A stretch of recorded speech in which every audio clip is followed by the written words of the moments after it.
আনন্দ সোণোৱালে অসমত আকৌ গুপ্ত হত্যাৰ পৰিৱেশ এটা সৃষ্টি কৰিব বিচাৰিছে। গুপ্ত হত্যাৰ জৰিয়তে কা বিৰোধী যিমানবিলাক সংগ্ৰামী নেতা আছিলে, কৰ্মী আছিলে, তেওঁলোকক শেষ কৰি দিয়াৰ পৰিকল্পনা কৰিছে যেন আমাৰ অনুভৱ হৈছে।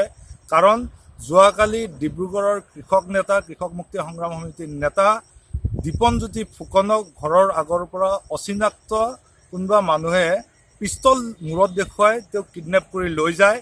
তেওঁৰ হাত ভৰি বান্ধি তেওঁক প্ৰচণ্ড মাৰপিট কৰে। মাৰপিট কৰি তেওঁক নদীৰ কাষত দলং এখনৰ টেঙাখাটৰ ওচৰতে তেওঁক পেলাই থৈ যায়। হাত ভৰি বান্ধা অৱস্থাত চেঞ্চলেছ কৰি তেওঁক পেলাই থৈ যায় আৰু গাঁৱৰ মানুহে তেওঁক সেই অৱস্থাতে বিচাৰি পায়।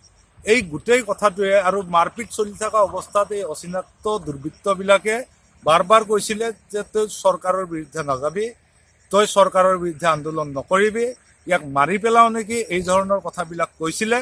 আৰু তাৰপিছত আমি স্পষ্টভাৱে বুজিব লাগিব যে ডিব্ৰুগড় জিলাখন হৈছে সৰ্বানন্দ সোণোৱালৰ গৃহ জিলা। আৰু আমি সকলোৱে জানো যে ডিব্ৰুগড়ৰ প্ৰত্যেকটো মানুহে জানে যে ডিব্ৰুগড়ত অন্তত সৰ্বানন্দ সোণোৱালৰ ইচাৰা নোপোৱাকৈ, ইংগিত নোপোৱাকৈ, সন্মতি নোহোৱাকৈ কোনো এটা কামেই নহয়। তেনেকুৱা এটা অৱস্থাত কৃষক মুক্তিৰ নেতাগৰাকীৰ ওপৰত যি বৰ্বৰ আক্ৰমণ চলোৱা হৈছে, এয়া নিশ্চিতভাৱে এটা পৰিকল্পিত ষড়যন্ত্ৰ। আৰু কা বিৰোধী যি আন্দোলন তাক শেষ কৰাৰ কাৰণে নতুন ধৰণৰ এক গুপ্ত হত্যাৰ পৰিৱেশ, এক বিভীষিকাৰ পৰিৱেশ সৃষ্টি কৰিব বিচৰা হৈছে। আমি সৰ্বানন্দ সোণোৱালক সকীয়াই দিব বিচাৰিছোঁ যে বহুত অত্যাচাৰ কৰিলে আপুনি অসমীয়া মানুহৰ ওপৰত, আৰু অত্যাচাৰ নকৰিব।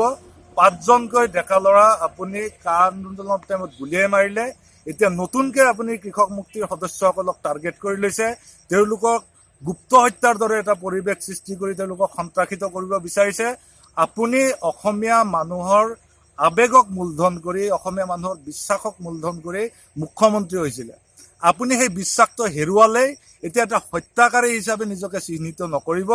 আমি আপোনাক সকীয়াই দিব বিচাৰিছোঁ, এনেকৈ আমাৰ মানুহ মাৰি আপোনালোকে কৃষক মুক্তিক ভয় খুৱাব নোৱাৰে। আমাৰ আন্দোলন চলি আছে, চলি থাকিব। আপুনি কিছুদিন ধৈৰ্য ধৰক। আপোনাৰ অতপালি ৰাইজে দেখি আছে। আৰু টান কথা ক'বলৈ যিহেতু আপোনাৰ পদৰ প্ৰতি সন্মান ৰাখি কিছু টান কথা ক'ব বিচাৰিও ক'ব পৰা নাই। কিন্তু আপুনি মনত ৰাখিব, বালিলৈ বুলি জীপাত, থুক দিবলৈ বুলি একেপাত।